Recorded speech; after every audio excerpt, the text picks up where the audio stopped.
Hello friends, Radhe Radhe. Durga Saptashati का पाठ प्रतिदिन जरूर करना चाहिए। दुर्गा सप्तशती एक हिंदू धार्मिक ग्रंथ है।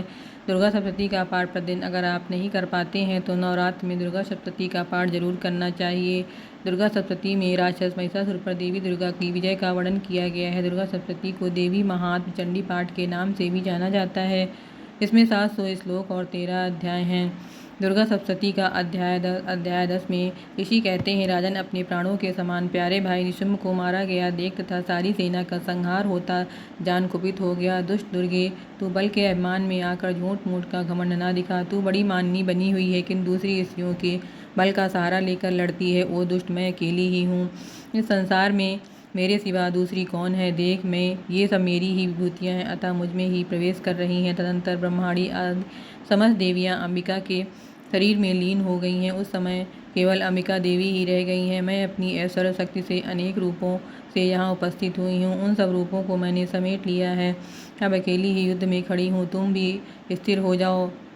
और तदंतर देवी और सुम दोनों में सब देवता तथा दानवों को देखते देखते भयंकर युद्ध छिड़ गया। बाणों की वर्षा तथा तीखे शस्त्रों एवं दारुण अस्त्रों के प्रहार के कारण उन दोनों का युद्ध सब लोगों के लिए बड़ा भयानक प्रतीत हुआ। उस समय अंबिका देवी ने जो सैकड़ों दिव्य अस्त्र छोड़े, उन्हें दैत्यराज शुंभ ने उसके निवारण अस्त्रों द्वारा काट डाला। इसी प्रकार शुंभ ने भी जो दिव्य अस्त्र चलाए, उन्हें परमेश्वरी ने भयंकर हुंकार शब्द के उच्चारण आदि द्वारा खिलवाड़ में ही नष्ट कर डाला। तब उस असुर ने सैकड़ों बाणों से देवी को आच्छादित कर दिया। यह देख क्रोध में भरी हुई उन देवी ने भी बाण मारकर उनका धनुष काट डाला। धनुष कट जाने पर भी दैत्यराज ने शक्ति हाथ में ली, किंतु देवी ने चक्र से उसके हाथ भी शक्ति को काट गिराया। तत्पश्चात दैत्यों के स्वामी शुंभ ने 100 चांद वाली चमकती हुई ढाल और तलवार हाथ में ले उस समय देवी पर धावा किया।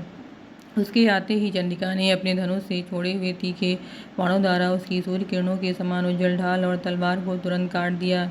फिर उस दैत्य के घोड़े और सारथी मारे गए। धनुष तो पहले ही कट चुका था। अब उसने अंबिका को मारने के लिए उदत वो भयंकर मुग्ध धारण हाथ में लिया। उसे आते देख देवी ने अपने तीक्ष्ण बाणों से उसका मुग्ध भी काट डाला।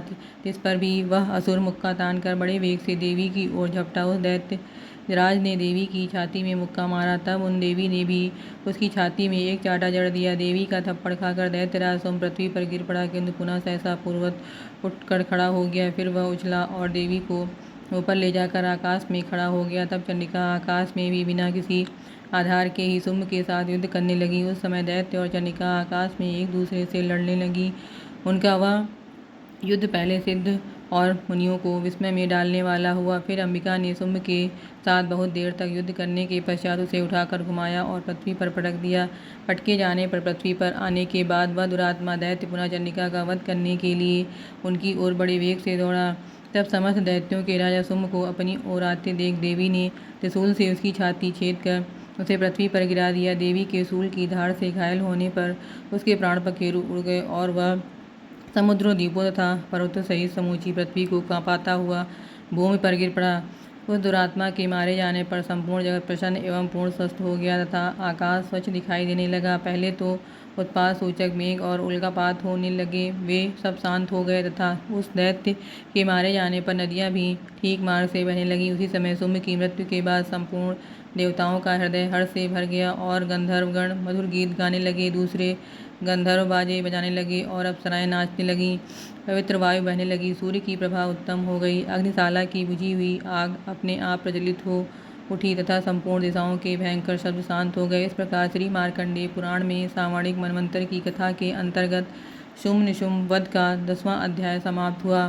फ्रेंड्स, अगर आप चैनल पर पहली बार आए हैं तो प्लीज़ लाइक और सब्सक्राइब जरूर करें। दुर्गा सप्तशती का पाठ नवरात्र में करना बहुत ही शुभ माना जाता है।